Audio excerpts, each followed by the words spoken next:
It's Brian Preston, the money guy.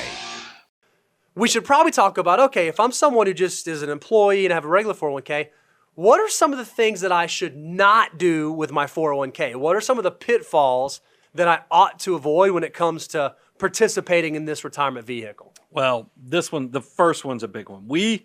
We get so excited. When we talk about financial order of operations, I think the biggest shocker for people is that we get you out of the ditch by covering deductibles first. But then the very next thing we usually put, and it's, look, 68% of small businesses have safe harbor plans. So that means their matching contributions are completely vested the day they happen. The second step of financial order operations is get that free money. And we're talking about your 401k match, because it doesn't matter if is it 50 cents on the dollar match or is it 100%, 100 cents on the dollar? It's a 50% or 100% match. That's 100% rate of return. You can't walk away from that. You absolutely, I mean, if we were to say right now to you guys, hey, all you got to do is go to moneyguide.com, send us an email, and we're going to send you $20.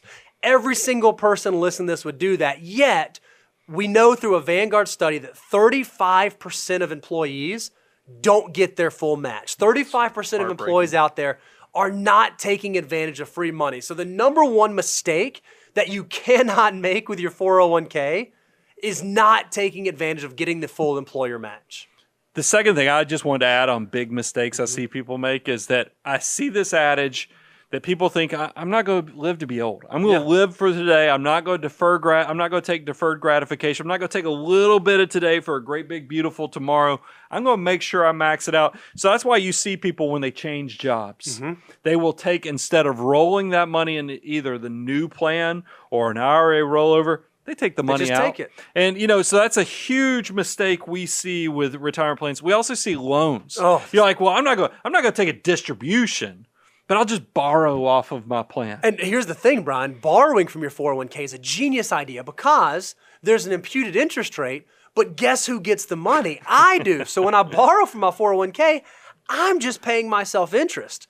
Well, two very important things happen there. One, you take your soldiers off of the front lines. They're no longer out there working for you. And two, it's an amortizing loan. So just because the stated interest rate is 5%, every contribution that you make back, part of it is paying the interest and part of it is paying the principal. So your rate of return is really, really low. Rate of return on those dollars is really, really low. Loans in your 401k should not be something you're doing if you can avoid it. And I want to give something specific. We're in 2020.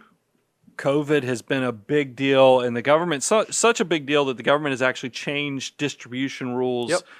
Should people take these COVID distributions?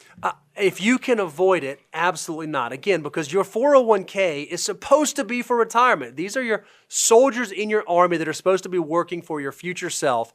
Just because you can, just because the government says there's a special opportunity, just because some restrictions get waived, doesn't mean you should do this. So it's a last resort. Last resort, break the glass in emergency.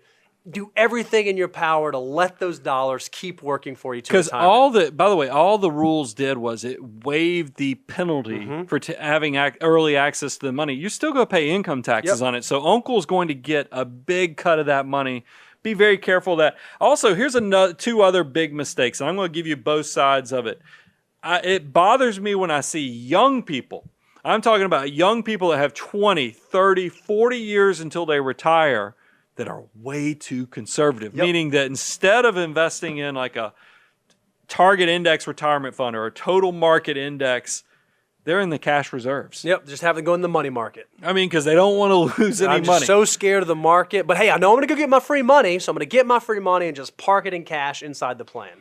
And then on the other side of the coin, and this is something I would have never thought, if you remember, I mean, after the .com and all the things that people have gone through, day trading is back. It is. If you go on Twitter and you'll see all the memes about Robinhood and all the other things, it is legit that people are back to trying to play individual stocks, day trading, and it's just people are too aggressive. You've got to have a plan for the future, and unfortunately, I think a lot of people have kind of forgotten that major step. I even see this, Brian. A lot of folks will set their 401k allocation when they're 20 years old, and they'll do the great job of saving and putting money in their 401k, but they'll never revisit. And so they get to 45 and they still have the portfolio of a 20-year-old.